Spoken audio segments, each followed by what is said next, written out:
Alright, we're here. We made it in Rome, and as a Catholic, this isn't just a vacation. This is a big deal. So let's get into it.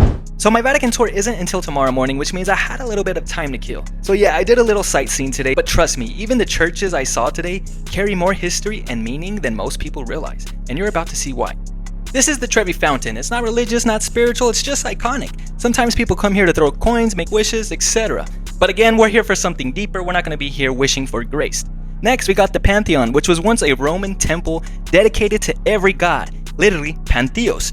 But in 609 AD, Pope Boniface IV consecrated it to the one true God. Now it's a Catholic church where Mass is celebrated, and now where this was once a place to worship everything, now it's a place where only one God is worshipped.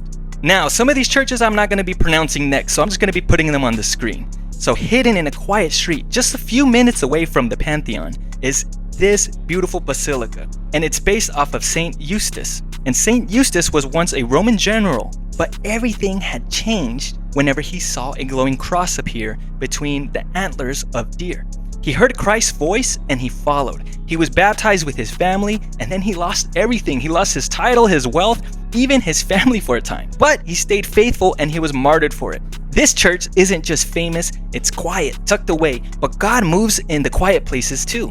Next, we have this other church, which was built on the spot where 13-year-old Saint Agnes was martyred. She refused to renounce Christ, and she refused to marry a Roman nobleman. So they dragged her here, and they killed her. Her story is one of the strength and purity of courage in the face of humiliation. She didn't just die for her faith, she died without shame in the heart of the empire. Tucked inside a small church by the Tiber River, you'll find something most tourists miss, which is the Museum of the Souls in Purgatory. It began after a fire in 1897, which left the image of a burnt face on the wall. The priest believed it was a soul from Purgatory, which was reaching out for prayer. Since then, they've collected relics from across Europe, handprints burned into books, scorched cloth, fingerprints on fabric, each one said to be from souls asking for help, not for revenge, just mercy. And no, the church doesn't teach that purgatory is hell or punishment, or a place. It's purification, a soul that has already been saved, but is being made perfect. The fire isn't the wrath, it's the fire of divine love. And maybe that's what these marks are, reminders that mercy doesn't stop at death, that your prayers still matter. Now, just a few minutes from the Vatican, there's a church that's also easy to miss, but impossible to forget. Now, this was once a hospital for the forgotten, but it's now the heart of divine mercy in Rome. It holds relics of saints who reminded the world of one thing: God's mercy never runs out. It's a quiet heartbeat of grace in the middle of Rome. Now, this Carmelite church was where crusaders would stop to pray before walking the final stretch to St. Peter's Basilica. It's peaceful now, quiet, but you can still almost feel the tension that used to live here. Men kneeling, knowing that they may never return, praying for strength to fight, not just for land, but for what they believed was holy. And that's what I came here to find, not just history, but holy ground. So yeah, this was day one. We still got the Vatican ahead, and some stories you won't believe. But even if I left tomorrow, this day alone was still worth the flight, because here in Rome, the faith didn't just spread, it bled. Alright, today's the day of the Vatican tour, and I'm really excited for this. Another thing I'm excited to see is the Holy Door, because it's only open during Jubilee years, and it's going to be closed again in January 2026. If you want to know more about that topic, we're going to be creating a separate video on it. But for now, let's get into it. Walking into St. Peter's Square felt unreal. You grow up seeing this place in pictures and videos, then suddenly you're just standing there in the middle of it. People from everywhere, different languages, some praying, some just looking around. In that moment, I was like, yeah, I'm really here. This is actually the Vatican. Then I went into St. Peter's Basilica. I'm not gonna over describe it, I'll just say this: it's big, it's loud in some spots, quiet in others, and it's not just tourists. You see people praying, you see people going to confession. You feel that this is still a real working church, not just a monument. For me, the biggest thing is knowing that everything here is built over the place where St. Peter is buried. That's what stayed in my head the whole time. Do you ever think you took pictures or filmed a ton of something, then later you realize you barely got anything? Yeah, that was me with the Pietà. For some reason, I thought I recorded a whole slow cinematic moment with it in my head. I had this perfect shot. Then I checked the footage and here it is. This is what I got. And because I made smart decisions with my spine, I decided to climb all the way up to the dome. And for someone who just had spinal canal surgery, yeah, that was probably a mistake, but honestly, it was worth it. It's a lot of steps, it gets tight, and you're kind of smashed in there with everyone else, but once you're up at the top and you look out, it just hits different. You see the whole square from above, even rooftops, the city, and then you remember that this is the same Rome where Peter died, where the early Christians were trying to survive inside the empire that didn't care about them. It makes the faith feel a lot more real. After going all the way up, I went all the way down. I went below into the area with the tombs where different popes are buried. You can feel the age down there. And then that's where I see it, St. Peter's tomb. So when you visit the basilica, you're not just right on top of it. You're close enough to know that under all this stone in history, there's a real grave of a real person who died for Christ here in Rome. And that's what stuck with me. This isn't just religion, it's people. It's lives that actually ended in this city for the faith. Now, I came back to St. Peter's Square another day, just for Mass and to hear Pope Leo speak.